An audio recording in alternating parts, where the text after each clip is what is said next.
Hello, I'm happy to have with me today Chris Paul Harman, a composer that's been associated with the Esprit Orchestra since its early years. And I'm really pleased to have Chris with us to talk about with silver bells and cockle shells. Chris, a few years ago, a film came out called Field of Dreams. Mhm. And I like the title, but I thought that really the concept of a field of something applies to your work. It's like a free floating field of rhymes, so to speak, and it gives a clue as to one of the components of your writing that has appeared in many words, and that is short movements. Almost capsules of sound. And maybe you could talk a little bit about that, how it relates to your general compositional forms, and also how maybe this short movement structure is ideal for the piece you've created here. Sure. Just to clarify and make sure I understand, Field of Dreams was a baseball movie, right? Exactly. Okay, But so I really wasn't thinking of baseball in this. well, I wasn't thinking of baseball either, but it's But I like, it's a field of thought, a field of rhymes. well, I like the metaphor of the field, because sometimes people will ask me if my work is it like a collage, or it's difficult sometimes to pin down what type of a form my music can have. It's made up as it is of so many discrete musical moments. Um, you would also use the word capsule, which suggests that these musical moments might be self-contained. I think what is key in this work is that there are varying types of musical flow.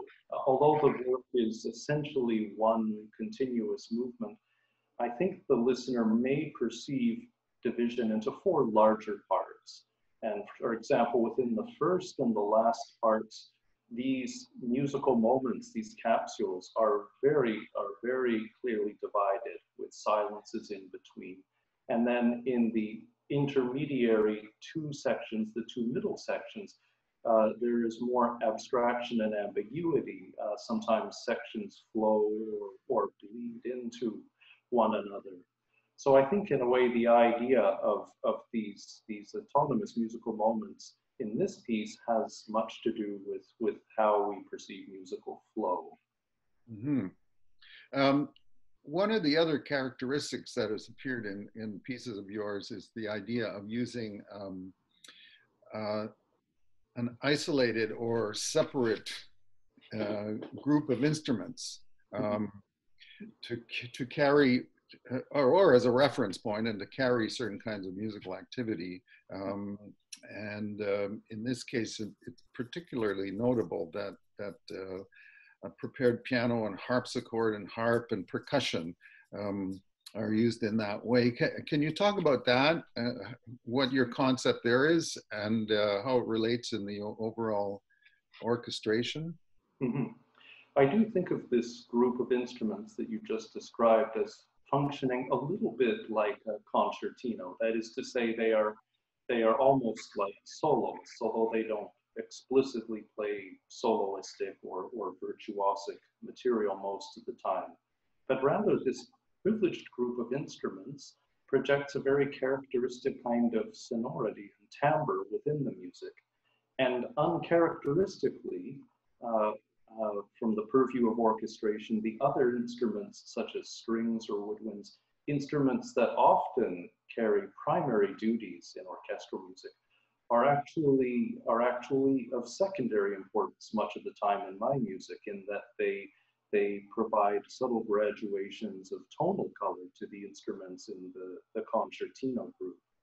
But one thing that is unusual for me in this work actually is that I do use certain instruments, particularly woodwinds, sometimes in more prominent ways, because these instruments have certain extra musical connotations, I think, as a result of repertoire from the canon. So there is this tension, I think, between the instruments in the orchestra fulfilling conventional expectations and at the same time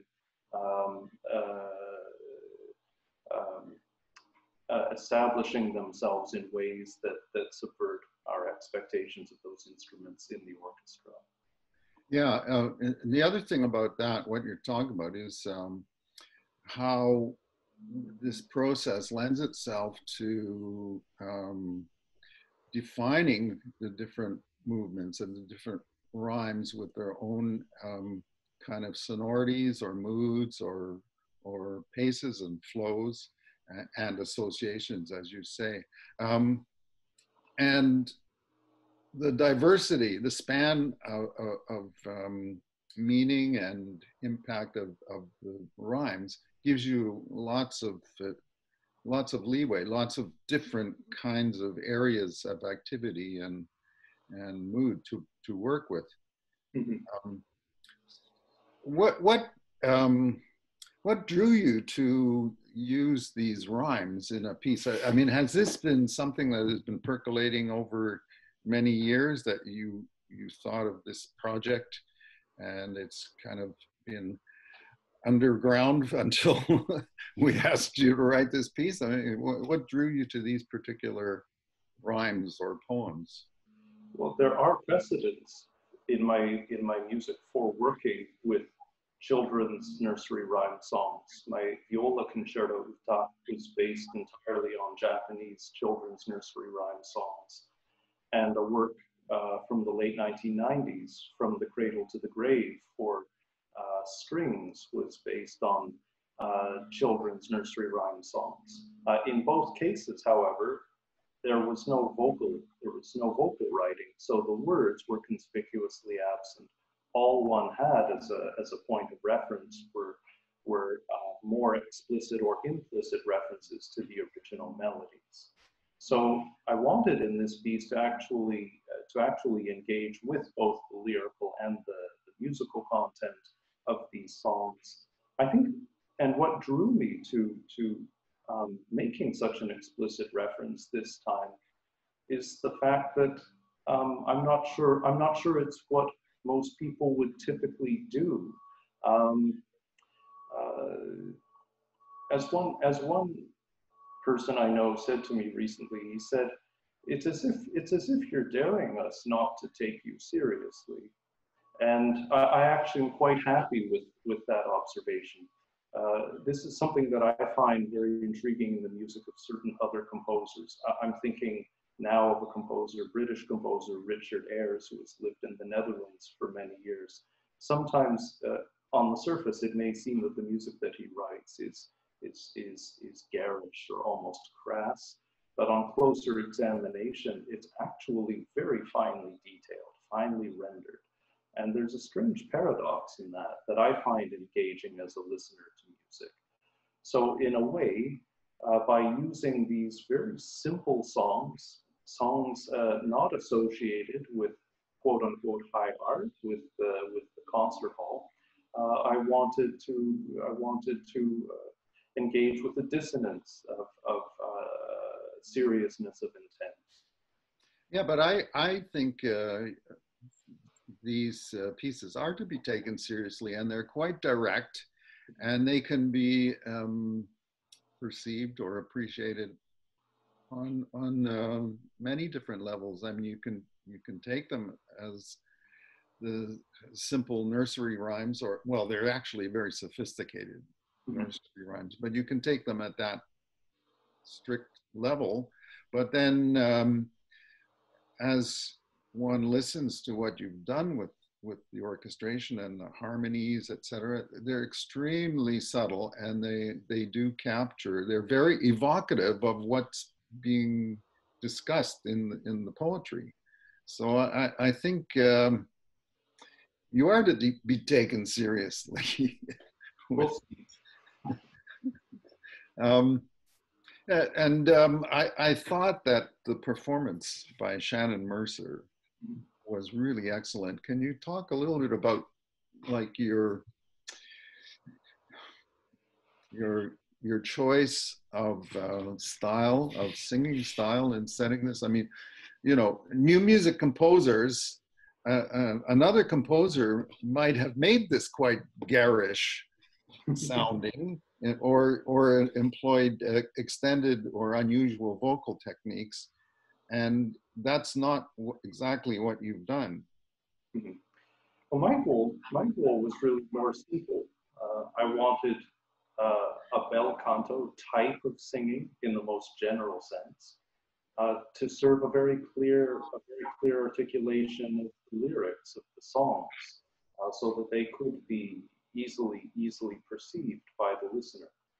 And in a way, as far as stylistic interpretation goes, the way that they are written, where they sit in the voice, and how they fit within the orchestration, this in and of itself gives a certain idea of how the singer must perform these songs. But at the same time, there is still leeway for the singer to explore more subtle inflections within the songs. And I think that's what Shannon did wonderfully in her performance. There are many subtle characterizations of the words, but again, they're always very subtle. They always fit within the musical narrative that binds all of these songs together. Yeah, I think she really got it. And I think that your orchestration, the density of activity, of instrumental activity, leaves lots of room. I mean, there's room for all of the vocal material to be heard very clearly.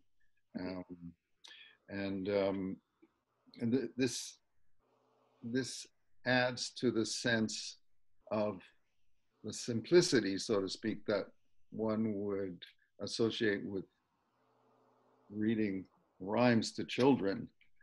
There's this, put it this way, there's a tremendous simplicity emanating from this piece, but there's also a tremendous degree of subtlety, complexity, and expertise in handling the musical materials, the instruments, etc., and what you've done.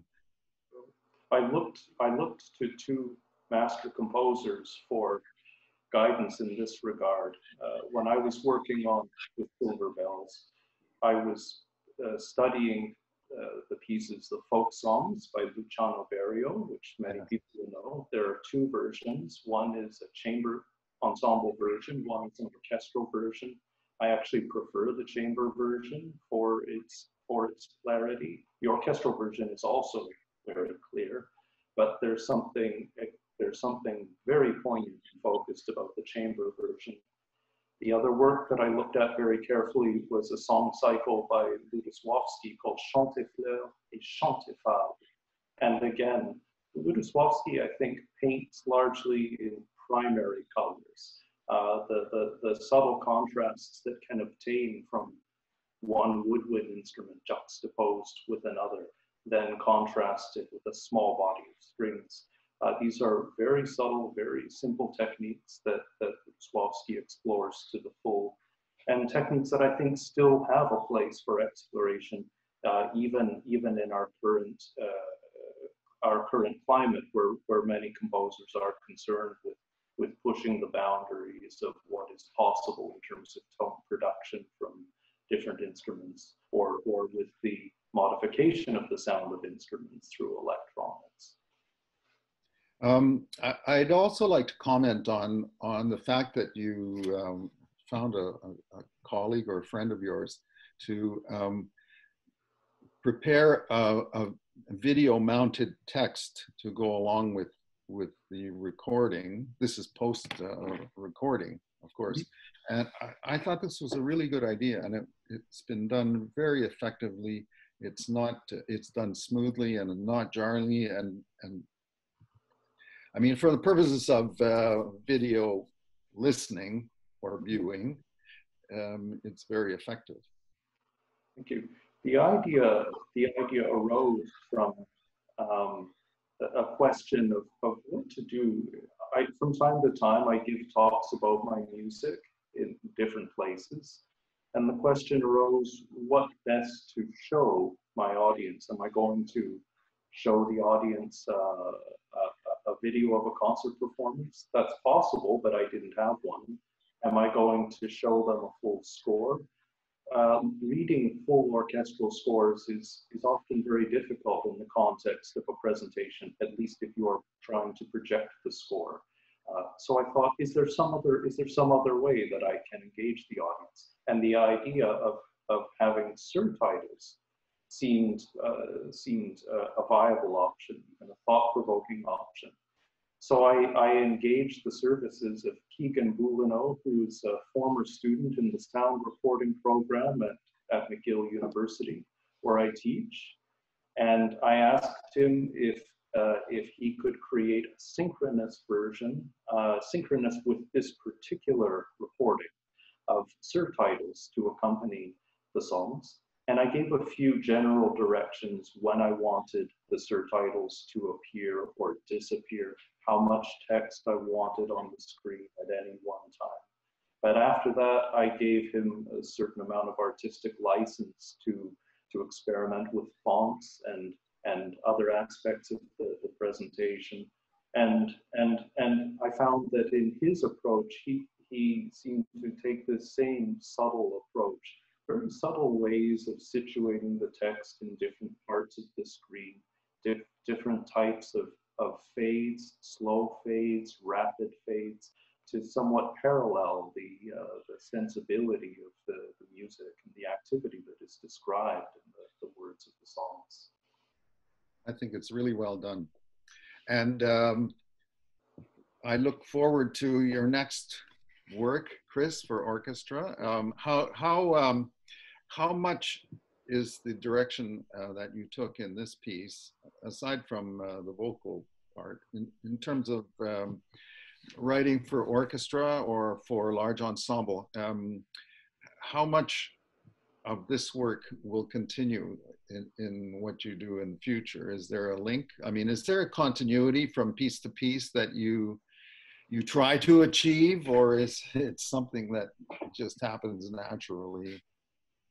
Well, writing orchestral music is a pretty ambitious endeavor, and like most everyone, I'm kind of on the down low right now, not in regular face-to-face contact with a lot of musicians. So for the time being, I'm quietly working away on much more fundamental things. I've been writing pieces for one or two instruments and trying to explore ideas of how I write a solo line, or how I organize basic musical materials over time. So whatever I was thinking at the time that I wrote the Silver Bells and Cockle Shells, I have to say that some of those concerns are really on hold for the time being. I'm not sure where things will go next. Uh-huh. Well, thanks a lot for joining us, Chris, and providing some insight and commentary on your work. And look forward to hearing more of your music.